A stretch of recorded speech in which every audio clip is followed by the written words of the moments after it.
So hello, everybody. My name is Giovane. I'm going to be presenting our paper TsuNAME here today. I work for SIDN Labs veterinary registry, and this was work we did together with folks at InternetNZ and at the USC. DNS. Well, the DNS is one of the core services on the internet, and we know that because when it breaks, people do notice.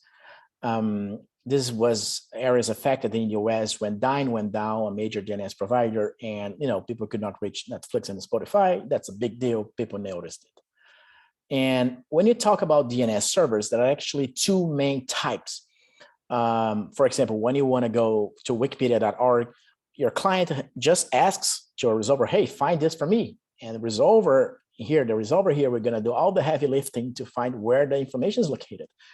And that information is ultimately available on an authoritative server.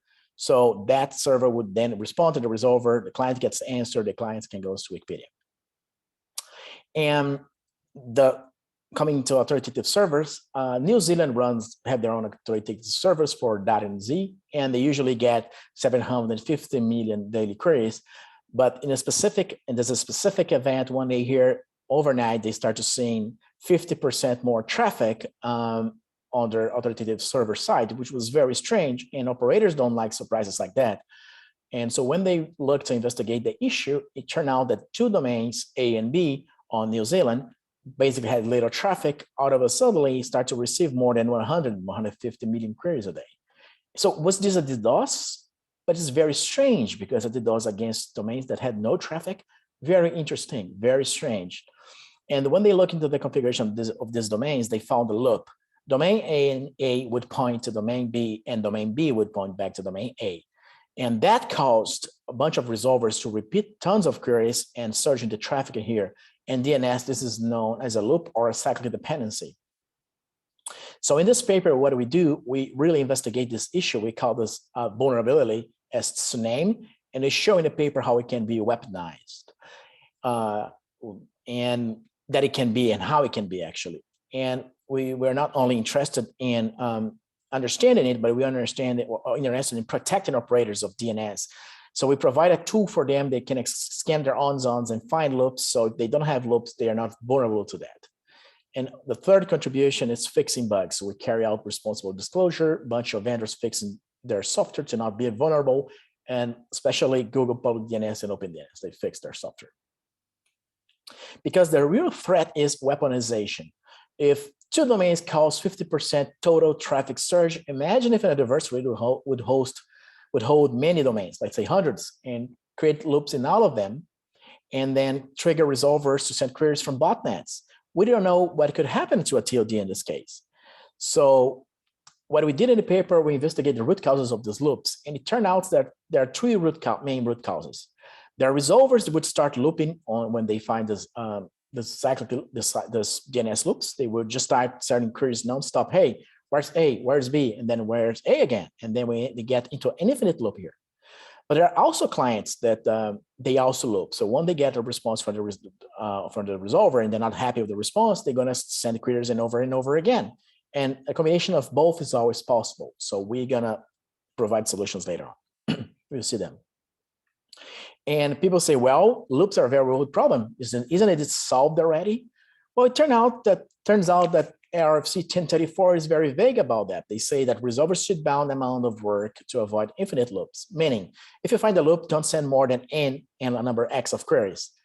But that actually does not protect from clients being in loop or forwarders or anything behind a resolver. Say a client would send a query every 10 seconds, every second here. So every new query would trigger 10 extra queries to the authoritative server. So 1034 doesn't need protect from looping clients. 1035 just say, hey, you can add some counters, and then it would limit to an upper limit. Same thing as 1034 does not protect from looping clients. These guys in here still can have a major effect on the authoritative server side. And 1536 says that loops can occur, but offers no new solutions, just say used what's already there.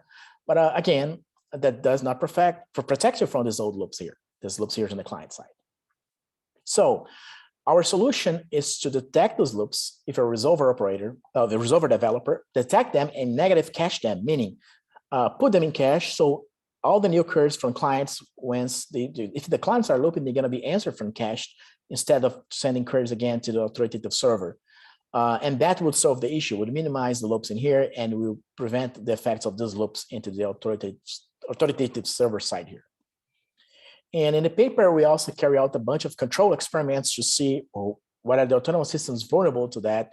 And in the simplest one, we asked 10 write atlas probes to send to the local resolver those queries, one query only per write probe, and to see what would happen. And we see that, we see like more than 150,000 queries at this moment here when their measurements are running. But after that, we still keep on this is a control experiment. We keep our servers running.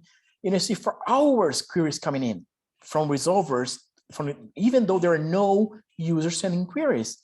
And we found 575 resolvers right here in loop. They're in this salmon color area here. They're in loop. They belong to 34 autonomous systems. In the paper, we have more complex scenarios in the sense. So it only broke off on loop once we stopped the experiment, actually. So this was the understanding contribution. Now let's go to prevention. What we could do to operators to protect them from those attacks. And for that, we developed a tool called CycleHunter. And this tool you can download on GitHub. It's open source, and we are thankful to everybody who contributed to that to improve the tool. So just download it, run it on your zone, remove the loops, and you'll be safe from that. But again, you have to run frequently because your zone can change as well. And we apply CycleHunter to a bunch of zones in total 184 million second level domain names in the root zone as well. And only a minority of them have loops. So 1,400 domain names have this sort of loops. Luckily, it's very few domains who have that, and we believe that human error plays a role in here. So that covers prevention. I don't have time to go into details, but it's all in the paper. And the third contribution is actually fixing those bugs, because we wanted to resolve our software to not loop into cache those negative caching this thing. So we actually set out to do responsible disclosure. We started to do that in December last year, talking to Google, and we ended up in May this year publicly disclosing that. And we talked to operators in the meantime, and they were responsible, and Google and OpenDNS fixed their software. And actually we confirmed that Google fixed that because we ran measurements before, and after they fixed, we rerun it again, and we found that the number of queries we would see from Google had actually dropped by 90%, as you can see in this graph here. So we're very happy about that this issue has been mitigated here. But again, it was not only Google sending, it was not only us seeing that on New Zealand, actually. Other CCTLDs came forward, and after the disclosure, a European CCTLD shared this figure with us. They had been through the same. They had seen a far worse event. They had seen traffic growth of 10 times. And you see here, this is all due to their TsuNAME event. Each color here shows one of the authoritative servers, and it's only got fixed when they fixed this loops and traffic. It went back to normal right here. And other TLDs went public to that. So we're not the only ones seeing that. So with that comes back to the conclusions. What we can say about that is that actually NS loops are an old problem on DNS. And we show that we must address it now. And the current RFCs, they don't really fully address that. These RFCs, they're mostly very old. They're decades old, and they do not account for how complex the DNS infrastructure has become. In the meantime, with all the forwarders, a bunch of stuff behind the resolvers that could exist. But the only thing you can say what you can do about that at the moment, if you're an operator, you can run CycleHunter, and you can remove those cycles from your zone. And if you're a developer, make sure you do negative caching of such loops. And with that, I'd like to open to questions, I guess. And thank you, everybody, very much.